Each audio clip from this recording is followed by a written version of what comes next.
Welcome back to The Beat. Now we turn away from the press and the pundits to people living through this unique campaign. 3 voters who backed Donald Trump in 2016 but are supporting Biden, the kind of electoral shift that could shape this election. Now, each of our guests are from 3 key states. Sarah Brown is a 27-year-old liberal from Wisconsin, Daniel Turner, a 60-year-old lifelong Republican from Florida, and Kathleen Graham, a 53-year-old independent from Michigan. We'll hear more about each of them in their own words. Welcome, everyone. Hi. Hi, thanks for having us. Great to have you. Appreciate you all doing this. And I want to start with some lightning round quick questions and then get into this in more detail. So just quickly, who did you vote for in the 2016 general election? Sarah. I voted for Donald Trump. Daniel. I voted for Donald Trump also. Kathleen. Donald Trump also. And another quick one. In the 2016 primaries, who did you like best? Sarah. I voted for Bernie Sanders. Daniel. I voted for Donald Trump. Kathleen. I was a Bernie Sanders supporter. When you were backing Trump then, what appealed most to you about him, Sarah? His idea on the economy. Daniel. Well, 2 things. His business acumen, and he was not Hillary Clinton. Kathleen. I would say I agree completely with Daniel. He was not Hillary Clinton, and I thought he would be a good businessman for the United States. What do you think changed your mind? The economy and his idea on how to handle the crisis and the pandemic. Charlottesville was the real turning point, but up until that point, his rhetoric was quite disenfranchising. I would say it was the pandemic and then the riots. Each of you pointing to how he governed, really how he has been a president in changing your minds.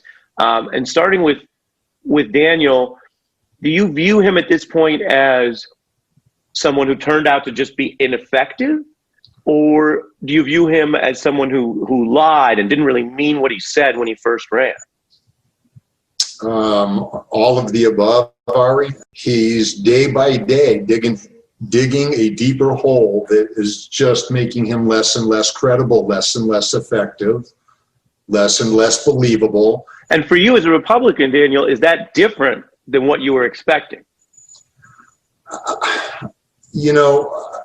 I've always considered myself a middle-of-the-road Republican, even though I'm a lifelong Republican. More traditional values of small government, strong military, and pro-business. Donald Trump has just been, again, shocking at every level. So in my mind, the fact that they all fell in behind him, or most of them, at least in a sycophantish way, it's just alarming across the board as far as the party goes. And Sarah, same question. As a Sanders supporter who was drawn to Trump on the economy, and Trump claimed he would do certain things to help working people, how do you feel it turned out?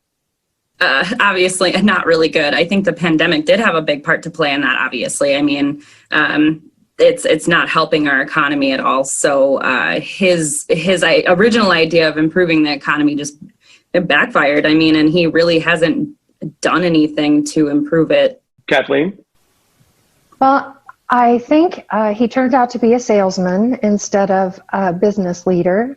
And not that salespeople are bad, but they have their place and they're not the leaders that I thought that he was going to be.